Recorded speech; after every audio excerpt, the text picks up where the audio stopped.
నమస్కారం. ఈ ఎపిసోడ్‌కి మీ అందరికీ స్వాగతం.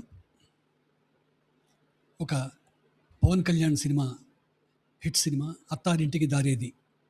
దాంట్లో క్లైమాక్స్‌లో ఆయన చెప్పే డైలాగ్ ఒకటి త్రివిక్రమ్ శ్రీనివాస్ గారిది ఫేమస్. కంటికి కనపడని శత్రువుతో బయటకి కనపడని యుద్ధం. బహుశా హిందూ మతం, మన సమాజం ఇదే పంథాలో ఉంది. కంటికి కనపడని శత్రువు, మనమంతా బయటకి కనపడని యుద్ధం చేస్తున్నాం. చాలామంది శత్రువు ఎక్కడ, చాలామంది యుద్ధం ఎక్కడ, హిందూ మతానికి ఏం చేటయింది అని చాలామంది మనల్ని మభ్యపెట్టడానికి ప్రయత్నం చేస్తారు. ఎలాగైతే బాంబేలో బ్లాస్ట్ అయిన పక్క రోజే మళ్ళీ రైళ్లు కిక్కిరిసిపోతుంటే రెసైలియంట్ బాంబే, నిన్నటిని మర్చిపోయిన బాంబే అని ఎలా అయితే మభ్యపెట్టి మోటివేట్ చేస్తారో, అలానే మనలోనే చాలామంది హిందూ మతానికి ఏం కాలేదు, బీజేపీ చెప్పే తప్పు సమాచారం వినద్దు అని. నేను కాంగ్రెస్ హెడ్ క్వార్టర్స్లో జరిగిన కార్యక్రమంలో వందే మాత్రం ఆపించడానికి ప్రయత్నం చేసిన క్రిస్టియన్ సోనియా గాంధీ, శంకరజాతి అంటే ఏ మతము తెలియని రాహుల్ గాంధీ, బౌద్ధ మతస్థుడైన మల్లికార్జున ఖర్గే వాళ్ళ మతాలకు అనుగుణంగా వందే మాత్రం వినకూడదు, పలకకూడదు అనే టైపు. ముస్లింలకెటు కోర్టులే డిసైడ్ చేశాయి వందే మాత్రం వాళ్ళు అనక్కర్లేదు, ఎందుకంటే వాళ్ళ మతానికి అది సరిపడదు అని. వాళ్ళు క్లియర్, వాళ్ళదేం తప్పులేదు. వీళ్ళ మతాలు కాపాడుకుంటారే కానీ హిందూ మతం మాత్రం వాళ్ళకి చప్పట్లు కొడుతుంది. రావణాసురుడి ఫైనల్ ఘడియల్లో రాముడు లక్ష్మణుడిని రావణుడి దగ్గర నేర్చుకోవడానికి పంపించాడు నీతి శాస్త్రం. దాంట్లో రావణుడు చెప్పిన నీతి కథ, ఒక అడవిలో గొడ్డలి తలలను హారంలాగా భుజం మీద వేసుకొని వెళ్తున్న ఒక గ్రామస్తుడిని చూసి అక్కడ ఉండే చెట్లన్నీ గడగడ వణుకుతుంటే పెద్ద వటవృక్షం ఆ చెట్లకు చెప్పింది, భయపడద్దు, మనలో ఒకడు ఆ గొడ్డలికి కర్ర కానంత వరకు ఆ గొడ్డలి తల మనల్ని ఏం చేయలేదు అని తన విభీషణుడి గురించి సంకేతం ఇస్తూ మాట్లాడిన మాట అది. రావణాసురుడు మనం హిందూ మతంతో పోల్చుకోవచ్చు. రావణుడు బ్రాహ్మణుడు, అసురుడని పేరు తెచ్చుకున్నాడు. తర్వాత సర్వ విద్య సకల విద్య పారంగతుడు, ముల్లోకాలను గడగడలాడించిన యోద్ధ. కానీ ఆయన ఫైనల్ తప్పు ఈర్ష్యతో తన చెల్లెలు శూర్పణఖ చెప్పిన మాటలు విని శూర్పణఖలో ఉన్న శత్రువుని చూడలేకపోయాడు. తన తమ్ముడు విభీషణుల్లో ఉండే మిత్రుడిని చూడలేకపోయాడు.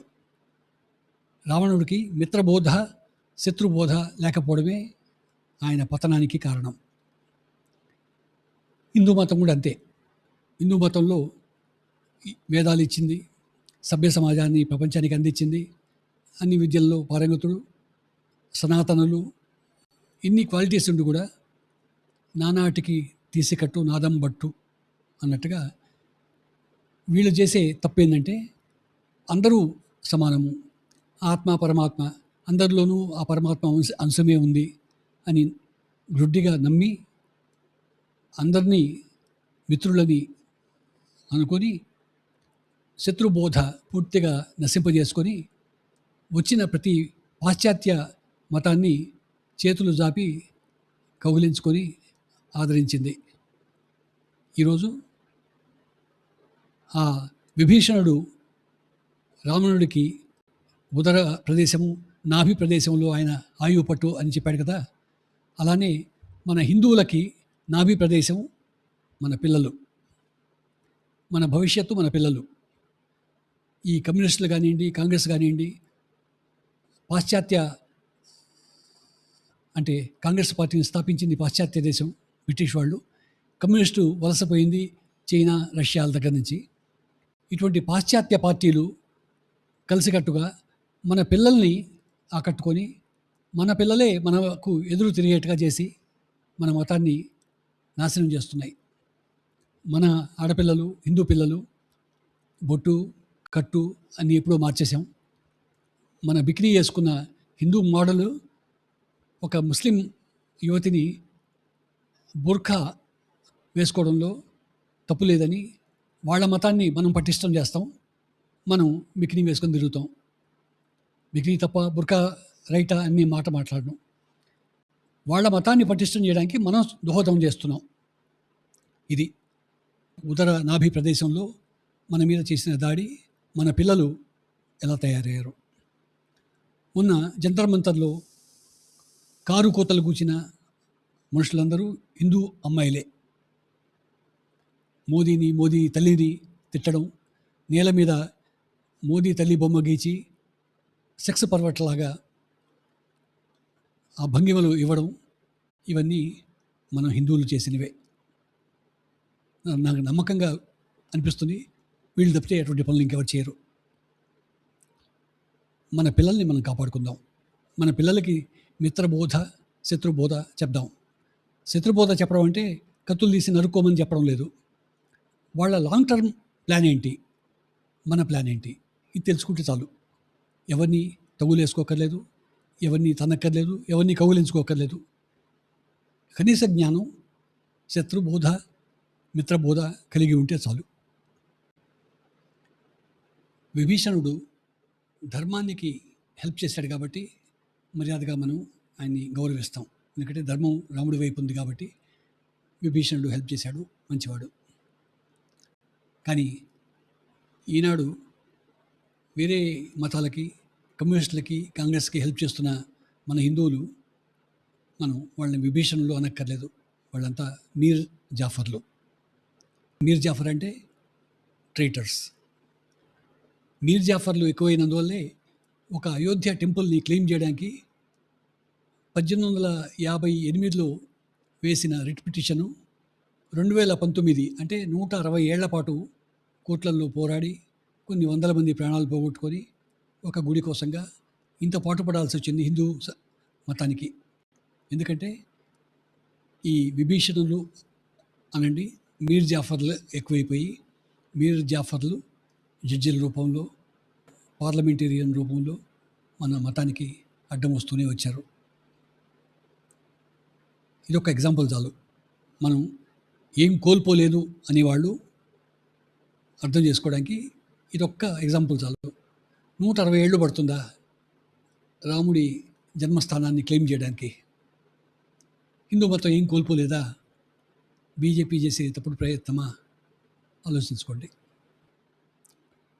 కాంగ్రెస్ హెడ్ క్వార్టర్స్లో జరిగిన వందే మాత్రం మనకొక పిలుపు. ఈ కాంగ్రెస్ నాయకులు ఎంతకైనా దిగజారగలరు, ఏమైనా చేయగలరు. అభిజిత్ తిప్కే సర్టిఫికేట్ ఇచ్చిన తర్వాత బూతులు తిట్టడం తప్పు కాదు అని కోర్టు కూడా ఒప్పుకున్న తర్వాత రాహుల్ గాంధీ బూతులు స్థాయిని పెంచాడు. ఆ బూతుల్లో మోదీ మెలని ఆయనకి అడ్డు లేదు. ఎవరినైనా తిట్టగలడు. మనం చప్పట్లు కొడుతూ మన హిందూ మతం నాశనం అవుతుంటే చూస్తూ ఊరుకుంటాం. సమాజాన్ని హిందూ చేయక్కర్లేదు, సొసైటీని హిందూ చేయక్కర్లేదు. మన ఇంటి వాతావరణాన్ని హిందూ చేసుకుంటే చాలు. అంటే హిందూ అంటే కట్టుబొట్టు, ప్యాంట్ షర్టు మానేమని చెప్పడం లేదు. మన ఇంటి ఆచారాలు, అలవాట్లు, పండుగలు, శ్రాద్ధాలు ఇవన్నీ కూడా పాటిస్తే, కర్మ సిద్ధాంతం నమ్మితే, భగవద్గీత అంటే ఏంటో తెలిస్తే, రామాయణం, భారతం ఎవరు రాశారో వీళ్ళ పేర్లైనా తెలుసుకుంటే మన పిల్లలకి హిందూ మతం కొన్నాళ్ళైనా ఆగుతుంది. ఈ అఫీషియల్ ఫిగర్స్ ఇంకా క్రిస్టియన్స్ 3%, అన్అఫిషియల్గా వాళ్ళు 30% దాటారు. ముస్లిమ్స్ 20%, అంటే 30, 20, 50 అయిపోయింది. మన హిందూ మతానికి ఏం నష్టం కాలేదు అని మనం బాంబే బాంబ్ బ్లాస్ట్ తర్వాత రిసైలియంట్ బాంబే అనుకుంటూ కాలం గడిపేయచ్చు. ఆలోచించండి. మన పిల్లల్ని మనం కాపాడుకుందాం. సొసైటీ దేవుడెరుగు. మన ఇల్లు చక్కదిద్దుకుంటే సొసైటీ మెరుగుపడుతుంది. మన రావణాసురుడి నాభి మన పిల్లలు ఒకటే. విభీషణులు కమ్యూనిస్ట్ పార్టీలు, కాంగ్రెస్ పార్టీలు. నమస్కారం. Thank you.